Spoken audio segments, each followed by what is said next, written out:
Clarissa had nothing to wear. Or, to be clear, she had nothing she wanted to wear. Looking into her wardrobe was like looking into an ocean of blandness. Dark blues, blacks and greys. Safe clothes in safe colours.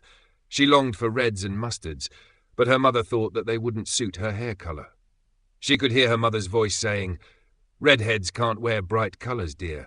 They'll make you look washed out." What she meant was that bright colours made her mother look washed out. Clarissa's hair wasn't even that red, it was more red-brown. If she had been a horse, they would have called her a chestnut. Clarissa shook her head and pretended to whinny. It was her own fault.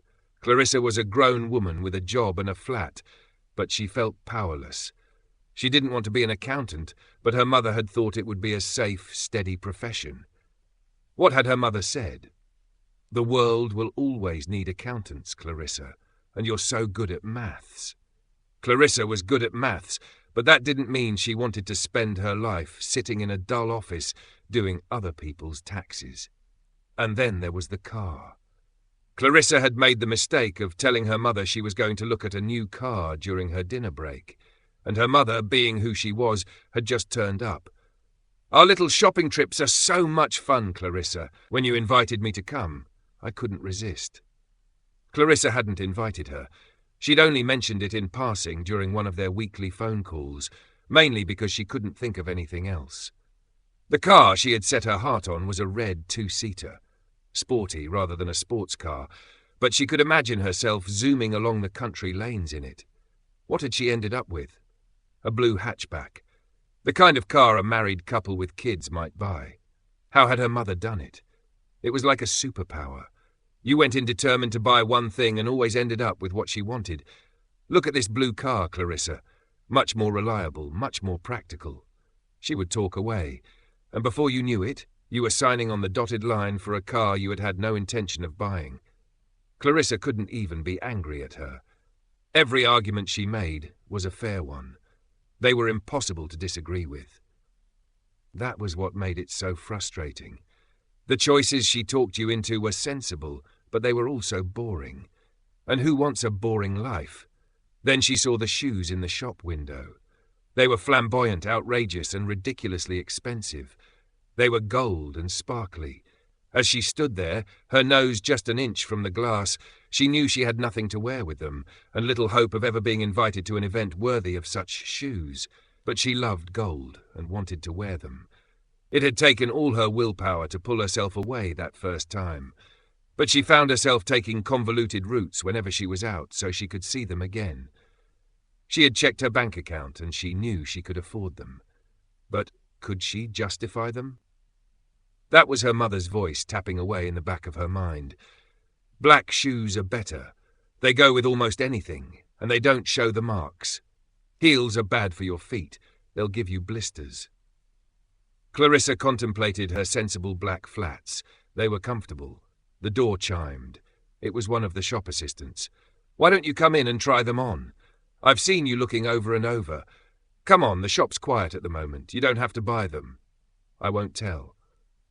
"I don't know. I mean," the assistant took her arm, "it'll just be our little secret. Those shoes have been waiting for just the right person. Maybe it's you, maybe not.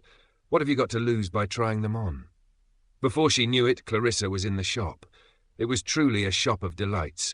There wasn't a practical shoe in sight. Every shoe in every direction was as outrageous as a shoe could be. In comparison, the gold shoe seemed almost sensible. "There," said the assistant, presenting the gold shoes as if they were an award. The shoes were everything Clarissa had expected and more. The second she had them in her hands, she could feel the quality. Before she could change her mind, she had put them on and was standing in front of the mirror. The extra height changed her whole perspective. For the first time in her life, she could see clearly. It was as if she had been living in a trench, her view totally obscured by the mud walls, and now she had emerged into the sunlight. "They'll need the right dress." The assistant took out her phone. "Hi, it's me. You still got that dress?" "Yes, that one. Bring it over." "Yes." A few minutes later, another woman arrived carrying a dress. As soon as she saw Clarissa in the shoes, she exclaimed, "Oh yes, oh yes." The dress was everything she had ever wanted, and had never been able to bring herself to buy. Extraordinarily red, so red it almost hurt to look at it. It was short too, and plunged at the back and the front. "Wow!" said the shop assistants in unison, as she stepped out from the back room where she had changed. "You think it looks okay?" Clarissa was too nervous to look in the mirror. What if she had hankered all these years for something that made her look ridiculous? "Are you kidding me? You look fantastic.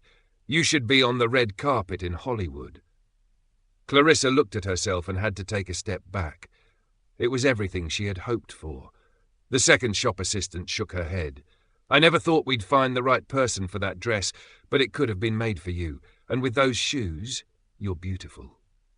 No one had ever called Clarissa beautiful before. She had never thought of herself as beautiful. Her whole life, she had dressed sensibly, been the dull, sensible girl, made the safe decision. And where had it got her? Where had the joy been in her life? The shop door opened with a ring. Clarissa froze. It was her mother. Her mother glanced at the beautiful woman in the red dress and then at the assistant. "Sorry to bother you. There used to be a bakery along here?" "They closed, I'm afraid." Clarissa's mother looked at the woman in the red dress again. "I wish I had legs and a body like that. I would wear clothes like that all the time." And she turned and left. Clarissa stood open-mouthed. Her own mother hadn't recognized her. And what had she said? If only.